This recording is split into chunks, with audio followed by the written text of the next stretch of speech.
శుభోదయం. ఈ వారం జీవనజ్యోతి కార్యక్రమానికి స్వాగతం. ఈ వారం జీవనజ్యోతిలో చర్చించిన జీవన సమస్యలు మరొక్కసారి చూద్దాం. ముందుగా మతిమరుపు సమస్య నివారణకు డాక్టర్ గాయత్రీదేవి గారు తెలియజేసిన ఆయుర్వేదంలోని పరిష్కార మార్గాలను ఇప్పుడు చూద్దాం. మనం ఆయుర్వేదంలో చెప్పేటప్పుడు ధీ, ధృతి, స్మృతి అని 3 చెప్తూ ఉంటాం అనమాట. అంటే ఇప్పుడు మామూలుగా మనం మాట్లాడుకునేటప్పుడు మనం గుర్తుపెట్టేసుకుంటాం, గుర్తు తెచ్చుకుంటున్నాం అన్నది బయట కనపడేటువంటిది. అయితే ఇలా జరగటానికి లోపల ఒక ప్రాసెస్ జరుగుతుంది. దాన్ని తెలుసుకోవాల్సినటువంటి అవసరం మామూలుగా ఉండదు కనుక మనం పట్టించుకోం దాన్ని. మామూలుగా ధీ, ధృతి, స్మృతి అంటే ఏంటంటే, ధీ అంటే ఏంటంటే ఇప్పుడు ఏదైనా ఒక విషయాన్ని మనం ఇప్పుడు మీరేదో అడిగారు నన్ను, నేను విన్నాను, అంటే ఆ విషయాన్ని నేను తీసుకున్నాను లోపలికి అంటే ధీ అంటాం అనమాట. ఆ తర్వాత ధృతి అంటే మీరు అడిగింది ఏమిటో నేను అర్థం చేసుకోగలగాలి, ఇది ఏమిటి అడిగారు ఏంటి అనేది అడిగిన అర్థం చేసుకునేటువంటి దాన్ని ధృతి అంటాం. ఆ తర్వాత మళ్ళీ ఇంకొకసారి ఎప్పుడో నేను గుర్తు చేసుకోవాలి, నన్ను మీరు ఏం అడిగారని నేను గుర్తు చేసుకుంటే నాకు మళ్ళీ జ్ఞాపకానికి రావాలి. అలా మళ్ళీ కావాల్సినప్పుడు జ్ఞాపకానికి రావడాన్ని స్మృతి అంటాం అనమాట. మనం మర్చిపోతున్నాం అంటే ఏంటంటే రకరకాల కారణాలు చెప్పుకోవాలి. మనం మొట్టమొదటి ఏంటంటే అవి మర్చిపోవడానికి మన చెప్పినటువంటి ధీ, ధృతి, స్మృతిల్లో మనం కరెక్ట్గా వినలేదన్నమాట. ఎదుటి మనిషి చెప్పినటువంటి విషయాన్ని మనం సరిగా వినలేదు, లేదంటే ఆ విన్నదాన్ని మనం రికార్డ్ చేసుకోలేదు లోపల. ఏదో కొంచెం వినేసాం, ఈ చెవిలోంచి వదిలేసాం అంటారు కదా, అలాగా తీసుకున్నటువంటి అంశాన్ని మనం బ్రెయిన్లో పెట్టుకున్నా కూడా గుర్తుకురానిది మూడోదన్నమాట. ఇలా ఈ స్టేజ్లో ఏ ప్రాబ్లం ఉన్నా సరే మనకి మతిమరుపు వచ్చేందుకు అవకాశం ఉంటుంది. ఎక్కువ విషయాలు ఏంటంటే మనం చాలాసార్లు ఇప్పుడు మనం ఏదో విన్నదాన్ని బ్రెయిన్లో రికార్డ్ చేసుకుని దానిలో ఉంచుకుందికి మనం కొంత అవకాశాన్ని ఇవ్వాలి. దానిలో ఏం చెప్తామంటే short term memory, long term memory అని చెప్పి కొన్ని అంశాలు మనకి అప్పటికప్పుడు ఒక నిమిషం 2 నిమిషాలు మాత్రమే గుర్తుంటే అంతలోనే మర్చిపోతాం, అవసరం లేదనమాట. వాటిని గుర్తుపెట్టుకోవాల్సినటువంటి అవసరం కూడా లేదు. దానికి ఎగ్జాంపుల్గా ఏం చెప్తామంటే, మనం ఇప్పుడు న్యూస్ పేపర్ తీసుకుని చదివాం అనుకోండి, చదివేసాం అయింది, మరి అన్ని హెడ్డింగ్లు నువ్వు మళ్ళీ చెప్పంటే మనం చెప్పలేం, ఎందుకంటే అది అంత రికార్డ్ అయిపోదు. విషయం ఏమిటో తెలుస్తుంది, అదే వాక్యం మళ్ళీ చెప్పలేం అనమాట. అదేంటంటే షార్ట్ టర్మ్ మెమరీ అంటాం. అలాగే లాంగ్ టర్మ్ మెమరీ ఏంటంటే మనకి ఇప్పుడు జరిగినటువంటి విషయం లేదా చదువుకున్నటువంటి అంశం మళ్ళీ ఒక 3-4 నెలలైనా సరే దాన్ని మళ్ళీ చెప్పగలగటం లాంగ్ టర్మ్ మెమరీ అనమాట. మనకి అన్ని విషయాలు ఎప్పుడు గుర్తుండిపోవాల్సినటువంటి అవసరం లేదు, కొన్ని మాత్రం మనకి రికార్డ్ అయిపోయి మళ్ళీ కావాల్సినప్పుడు రావాలన్నమాట.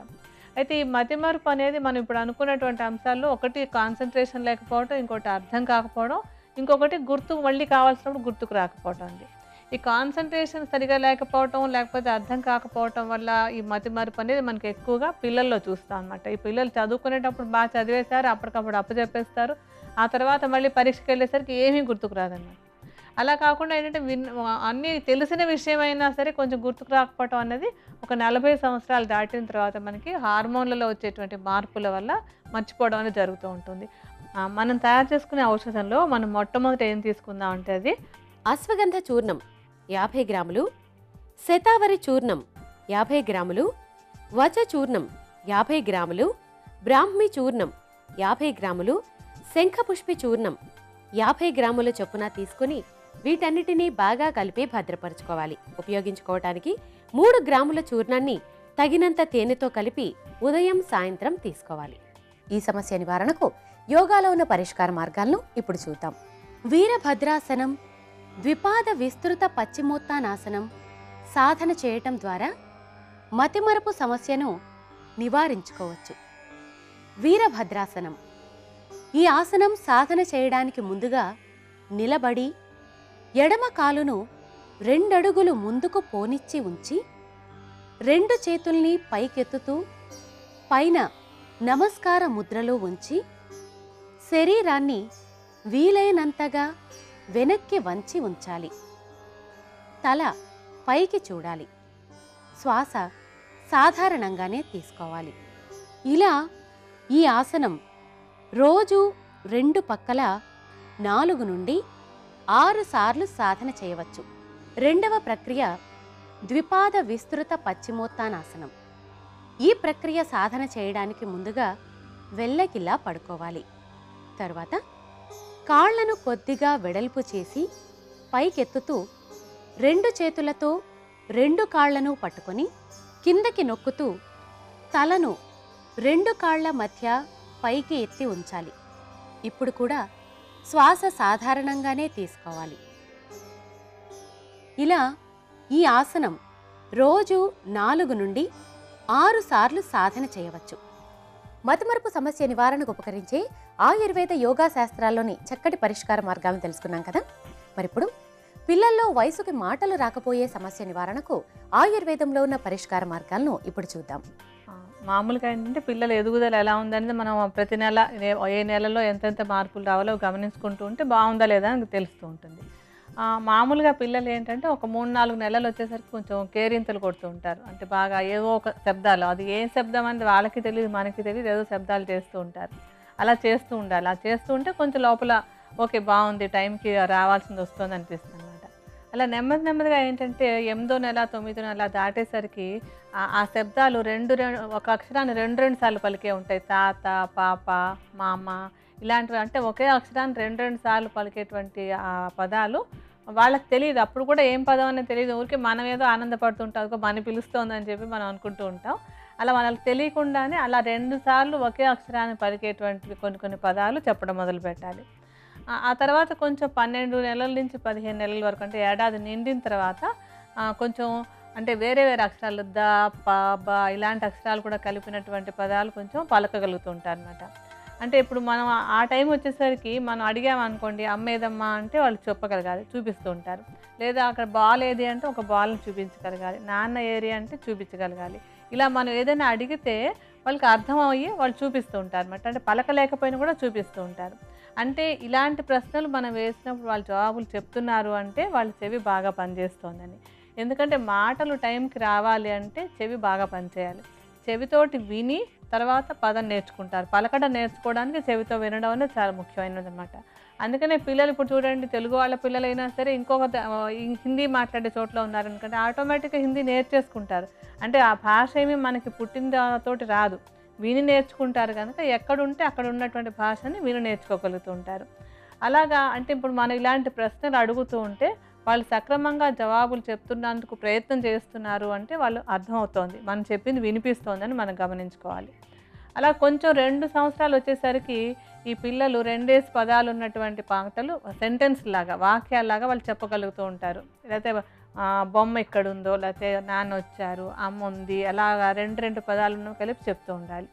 అయితే కొన్ని ఇళ్లల్లో కొంచెం వంశపారంపర్యంగానే కాస్త మాటలు ఆలస్యంగా రావడం అనేది ఉంటూ ఉంటుంది. అది పెద్దవాళ్ళు ఇంట్లో ఉన్నారంటే వాళ్ళు చెప్తూ ఉంటారు, మన ఇంట్లో ఇది మామూలేలే నేర్చుకుంటారని. అలాగైతే అయినప్పటికీ కూడా అంటే కొంచెం అలా అనుకుని కూడా సర్దుబాటు కాకుండా కొన్ని ప్రయత్నాలు ఏం చేయాలంటే మనం ఇందాక చెప్పుకున్నాం కదా, కొన్ని ప్రశ్నలు మనం అడిగినప్పుడు వాళ్ళు దాన్ని అర్థం చేసుకుని ఏదైనా చెప్పడానికి ప్రయత్నం చేస్తున్నారా లేదా, అది మనం చెప్పిన విషయాన్ని గ్రహించుకుంటున్నారా లేదా అని మనం కొంచెం అబ్జర్వ్ చేయాలన్నమాట. అంటే మనం ఏదైనా ఒక ప్రశ్న అడిగినప్పుడు వాళ్ళు తెలుసుకుని చెప్పడానికి ప్రయత్నం చేస్తుంటే చెవి బాగున్నట్టు లెక్క. అలాగే అర్థం చేసుకునేందుకు ప్రయత్నం చేస్తున్నారంటే కొంచెం బ్రెయిన్ అది కూడా ఫంక్షన్ బాగుంది అనుకోవాలి. అలా కాకుండా మనం ఏదైనా అడిగినప్పుడు వాళ్ళు అర్థం కానట్టుగా సైగలు చేస్తున్నట్టయితే, ఎప్పుడైనా కానీ చిన్నపిల్లలు 1-2 ఏళ్ల పిల్లలు సైగలు చేసి చెప్తున్నారు అంటే వాళ్ళలో ఏదో ఒక సమస్య ఉందని మనం గమనించుకోవాలి. లేకపోతే ఎప్పుడు కూడా చిన్నపిల్లలు సైగలు చేసి చెప్పరు, వాళ్ళు ఏదో ఒక ప్రయత్నం, మనకు అర్థమైనా అర్థం అవ్వకపోయినా ఏదో ఒక ప్రయత్నం చేస్తూ ఉంటారు. అందుకని సైగలు చేస్తున్నారు అంటే వాళ్ళలో వినికిడికి ఏదో సమస్య ఉందని గుర్తించాలి.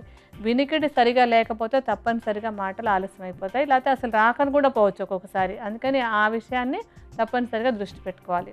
ఈ ఔషధం తయారీకి మనం మొట్టమొదట తీసుకునేటువంటి మూలిక వచ చూర్ణం 100 గ్రాములు, ఎస్టిమధు చూర్ణం 50 గ్రాములు, సొంఠి చూర్ణం 20 గ్రాములు, పిప్పళ్ళ చూర్ణం 20 గ్రాములు, వాము చూర్ణం 20 గ్రాములు, జీలకర్ర చూర్ణం 20 గ్రాములు, కరక్కాయ చూర్ణం 20 గ్రాములు, సైంధవ లవణం చూర్ణం 20 గ్రాముల చొప్పున తీసుకుని వీటన్నిటినీ బాగా కలుపుకొని భద్రపరుచుకోవాలి.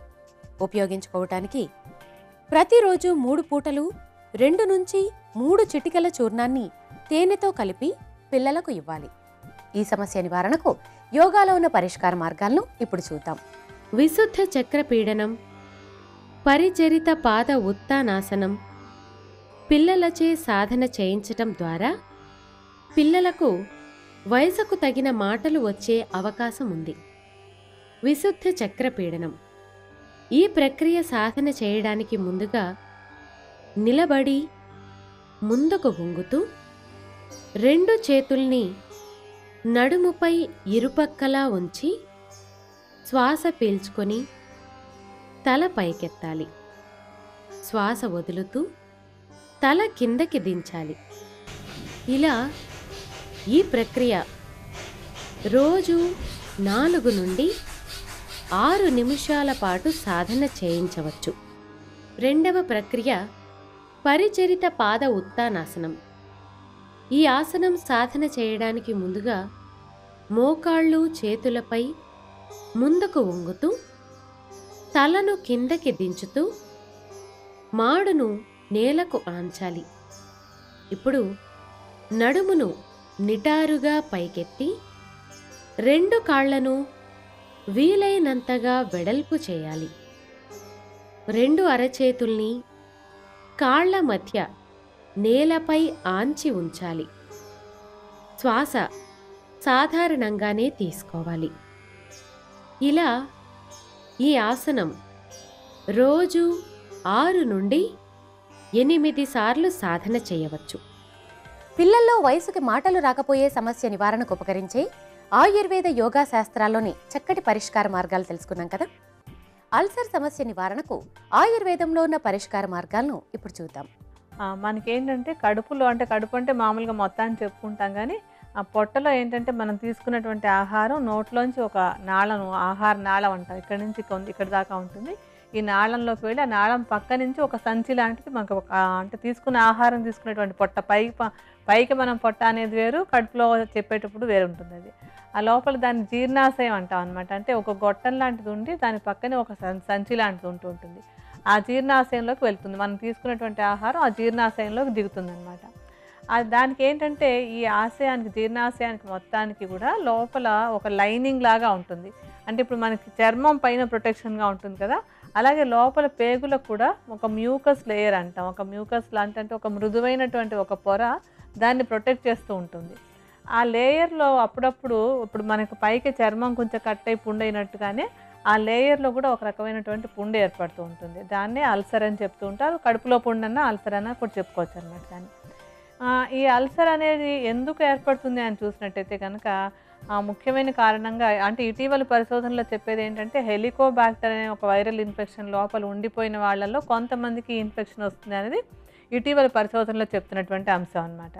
ఈ వైరస్ అయినా కూడా ఈ వైరస్ ఉన్న అందరికీ కూడా ఇన్ఫెక్షన్ రాదు. అది ఉన్నప్పటికీ కూడా ఏంటంటే మనం తీసుకునేటువంటి కొన్ని ఆహారపు అలవాట్లు, మన మానసిక పరిస్థితి, మన విహారపు లక్షణాలు ఇవన్నీ కూడా దాని మీద ప్రభావం చూపిస్తూ ఉంటాయి.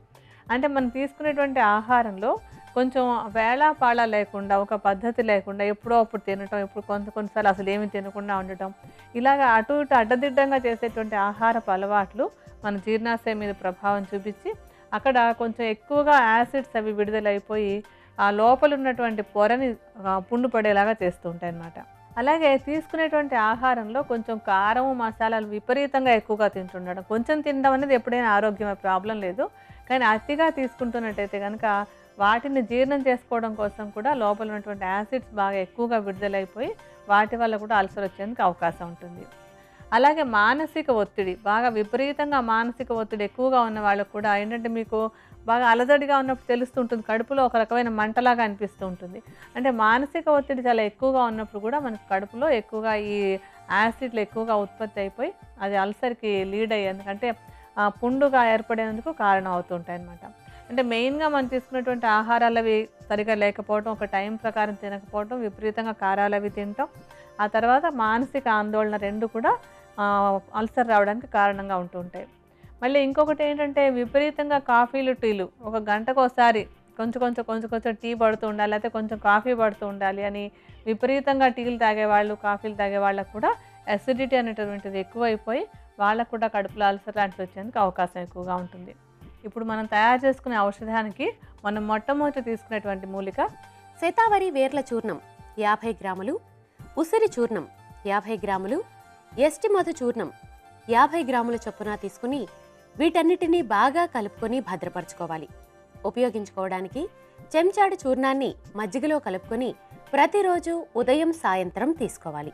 ఈ సమస్య నివారణకు యోగాలో ఉన్న పరిష్కార మార్గాలను ఇప్పుడు చూద్దాం. ఉతీత త్రికోణాసనం, ద్విహస్త విస్తృత ఉత్తానాసనం సాధన చేయటం ద్వారా అల్సర్ సమస్యను నివారించుకోవచ్చు. ఉతీత త్రికోణాసనం ఈ ఆసనం సాధన చేయడానికి ముందుగా నిలబడి కాళ్ళు రెండింటినీ కొద్దిగా వెడల్పు చేసి ముందుకు వంగుతూ కుడి చేతిని ఎడమ పాదం వద్దకు పోనిచ్చి ఎడమ చేతిని ఎడమ వైపు పైకెత్తి నిటారుగా ఉంచాలి. తల ఎడమ వైపు చూడాలి. శ్వాస సాధారణంగానే తీసుకోవాలి. ఇలా కొంత సమయం ఉండి తిరిగి ఎడమ చేతిని కిందకు తీసుకొని వస్తూ ఎడమ చేతిని కుడి పాదం వద్ద నేలపై ఉంచి కుడి చేతిని కుడివైపుగా పైకెత్తి నిటారుగా ఉంచాలి. తలను కుడివైపు చూడాలి. ఇప్పుడు కూడా శ్వాస సాధారణంగానే తీసుకోవాలి. ఇలా ఈ ఆసనం రోజు 4 నుండి 6 సార్లు సాధన చేయవచ్చు. రెండవ ప్రక్రియ ద్విహస్త విస్తృత ఉత్తానాసనం. ఈ ఆసనం సాధన చేయడానికి ముందుగా నిలబడి కాళ్ళు రెండింటినీ కొద్దిగా వెడల్పు చేసి చేతుల్ని ఇరుపక్కలా చాచుతూ శరీరాన్ని ముందుకు వంచి ఉంచాలి. శ్వాస సాధారణంగానే తీసుకోవాలి. ఇలా ఈ ఆసనం రోజు 4 నుండి 6 సార్లు సాధన చేయవచ్చు. అల్సర్ సమస్య నివారణకు ఆయుర్వేద యోగా శాస్త్రాల్లో ఉన్న చక్కటి పరిష్కార మార్గాలను తెలుసుకున్నాం కదా. చెవిలో చీము కారే సమస్య నివారణకు ఆయుర్వేదంలో ఉన్న పరిష్కార మార్గాలను ఇప్పుడు చూద్దాం. చెవిలో చీము అనేటువంటి సమస్య మనం మామూలుగా ఎక్కువగా అందరిలో అన్ని వయసుల వారిలోనూ చూస్తాం, కానీ ఎక్కువగా చిన్నపిల్లల్లో ఎక్కువగా కనిపిస్తూ ఉంటుంది అనమాట. అంటే ఇలా చెవిలో చీము కారడానికి కారణం ఏంటని మనం చూసినట్టయితే చెవిలో ఇన్ఫెక్షన్లు, అంటే బ్యాక్టీరియా ఒకవేళ చెవిలో చేరి ఇన్ఫెక్షన్లు వస్తే దానివల్ల చెవిలో చీము వస్తూ ఉంటుంది. అలాగే కొన్నిసార్లు వైరస్ చెవిలో చేరి ఇన్ఫెక్షన్ వచ్చినప్పుడు కూడా ఈ చీము కారడం అనేటువంటి సమస్య వస్తూ ఉంటుంది. అలాగే ఇంకా ఏమిటంటే జలుబు కానీ లేకపోతే కొంచెం గొంతు ఇన్ఫెక్షన్స్ కానీ ఎక్కువగా ఉన్నప్పుడు కూడా ఇక్కడి నుంచి ఈ ఇన్ఫెక్షన్ చెవిలోకి చేరి అక్కడ మళ్ళీ చెవిలో చీము వచ్చేందుకు అవకాశం ఉంటుంది. అంటే చెవికి నోటికి కనెక్షన్ ఏమిటి అని చూసినట్టయితే కనుక మనం కొంచెం అంటే ఎనాటమీ అంటాం, శరీరంలో నిర్మాణం ఎలా ఉంటుందని చూసినప్పుడు మనకి లోపల అంటే చెవికి బయట చెవి, మధ్య చెవి, లోపల చెవి అని 3 భాగాలు ఉంటూ ఉంటాయి. అందులో లోపల చెవి వెనకాల యూస్టేషన్ ట్యూబ్ అని ఒక గొట్టం లాంటి మార్గం ఉంటుంది. ఈ మార్గము తర్వాత మనకి ముక్కు, గొంతు ఇవన్నీ కూడా కలిసి ఉంటాయి అన్నమాట.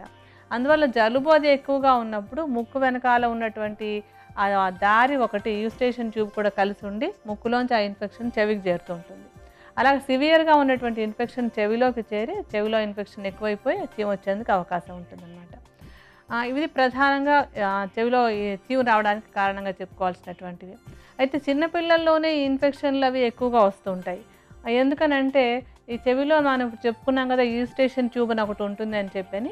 ఈ యూస్టేషన్ ట్యూబ్ అనేటువంటి చిన్న పిల్లల్లో బాగా చిన్నదిగా ఉంటుంది. అంటే పొడుగు ఎక్కడైనా సరే ఎక్కువగా ఉందంటే కొంచెం ఆ బ్యాక్టీరియా కానీ వైరస్ కానీ ఆ ఇన్ఫెక్షన్ లోపలికి ప్రయాణం చేయడానికి కొంచెం దూరం ఉందనుకోండి ఇబ్బంది లేకుండా ఉంటుంది. అలా కాకుండా ఆ గొట్టం చిన్నదిగా ఉండటం వల్ల చిన్నపిల్లలకి ఇంకా ఎదగకపోవటం వల్ల ఈ ముక్కులో ఉన్నటువంటి ఇన్ఫెక్షన్ కానీ జలుబు కానీ ఏదైనా సరే తొందరగా ఈ చిన్నగా ఉన్నటువంటి యూస్టేషన్ ట్యూబ్లోంచి చెవిలోకి చేరిపోయి తొందరగా ఇన్ఫెక్షన్ పెరిగే అవకాశం ఉంటుంది. అలాగే చిన్నపిల్లల్లో ఏంటంటే కొంచెం వ్యాధి నిరోధక శక్తి కూడా తక్కువగా ఉంటుంది కదా, అందుకని ఏదైనా కొంచెం ఇన్ఫెక్షన్ వచ్చినా సరే దాన్ని తట్టుకునే వీళ్ళకి శక్తి లేకపోవటం వల్ల తొందరగా ఇన్ఫెక్షన్ పెరిగిపోయి ఆ చీములాగా మారేందుకు అవకాశం ఉంటుంది. అసలు అంటే చీము అన్నది ఏంటంటే మామూలుగా ఎక్కడైనా సరే మనకి ఆ చెవిలో ఇన్ఫెక్షన్ అది వచ్చినప్పుడు అక్కడ కొంచెం ఆ బ్యాక్టీరియాతోటి మన శరీరంలో ఉండే కణాలతోటి ఒక యుద్ధం జరుగుతుంది. ఆ యుద్ధం జరిగినప్పుడు ఇన్ఫెక్షన్ ఎక్కువగా ఉందనుకోండి, ఎక్కువగా అది కన్వర్ట్ అయిపోయి అంటే ఈ యుద్ధంలో కొంచెం పెద్దగా విజయం మనం సాధించలేకపోతాం అనమాట. మన శరీరం విజయం సాధించలేక ఒక చీము లాంటి పదార్థం అక్కడి నుంచి తయారై విడుదలవుతుంది. అవి నార్మల్గా హ్యాపీగా ఆరోగ్యంగా ఉండాల్సినటువంటి కణాలు చీము కణాలలాగా మారిపోతాయి అన్నమాట. ఆ చీము అనేటువంటిది చెవిలోకి వచ్చినప్పుడు చెవిలో నొప్పి రావటం, ఇబ్బంది పెట్టడం అనేటువంటిది మనం ఎక్కువగా చూస్తూ ఉంటాం. ఇప్పుడు నేను మీకు 2 రకాల ఔషధాలు చెప్తాను. దాంట్లో ఎవరికి ఏది అందుబాటులో ఉంటే దాన్ని తయారు చేసుకుని ఔషధంగా వాడుకోవచ్చు. రెండింటికి కూడా మంచి ఫలితమే కలుగుతుంది. అందులో మొట్టమొదటి తయారు చేసుకునేటువంటి ఔషధానికి మనం తీసుకోబోయేటువంటి మూలిక ఇంగువ చూర్ణం 1 చెంచాడు, సొంటి చూర్ణం 1 చెంచాడు చొప్పున తీసుకొని కొంచెం నీళ్లను కలిపి ముద్దగా చేసుకొని దీనికి 4 రెట్ల ఆవ నూనెను కలిపి కొంచెం సేపు కాచుకొని వడపోసుకొని ఈ ఔషధాన్ని భద్రపరచుకోవాలి. ఉపయోగించుకోవటానికి ఈ తైలాన్ని ప్రతిరోజు చెవిలో చుక్కల్లా వేసుకోవాలి. రెండవ ఔషధం కొరకు తగినన్ని మర్రి ఆకులు, మేడి ఆకులు, మామిడి ఆకులు, నేరేడు ఆకులు తీసుకొని ముద్దలా చేసుకొని దీనికి 4 రెట్ల ఆవ నూనెను కలిపి కాచుకోవాలి. చల్లారాక వడపోసుకొని భద్రపరుచుకొని ప్రతిరోజు చెవిలో చుక్కల్లాగా వేసుకోవాలి. ఈ సమస్య నివారణకు యోగాలో ఉన్న పరిష్కార మార్గాలను ఇప్పుడు చూద్దాం. భ్రామరీ ప్రాణాయామం, పాదబద్ధ సర్వాంగాసనం సాధన చేయటం ద్వారా చెవిలో చీము సమస్యను నివారించుకోవచ్చు. భ్రామరీ ప్రాణాయామం. ఈ ప్రాణాయామం సాధన చేయడానికి ముందుగా పద్మాసనం లేదా సుఖాసనంలో సౌకర్యవంతంగా కూర్చోవాలి. తర్వాత 2 దవడలను సరిచేసి పై దంతాలతో కింది దంతాలను నొక్కిపట్టి 2 చేతుల్ని చెవుల వైపు తీసుకొని వస్తూ 2 చూపుడు వేళ్లను 2 చెవుల్లోకి పోనిచ్చి మూసి ఉంచి ముక్కు ద్వారా శ్వాస బయటకు వదులుతూ తుమ్మెద ఝుంకారంలా శబ్దం చేయాలి. ఇలా ఈ ప్రాణాయామం రోజు 4 నుండి 6 నిమిషాల పాటు సాధన చేయవచ్చు. రెండవ ప్రక్రియ పాదబద్ధ సర్వాంగాసనం.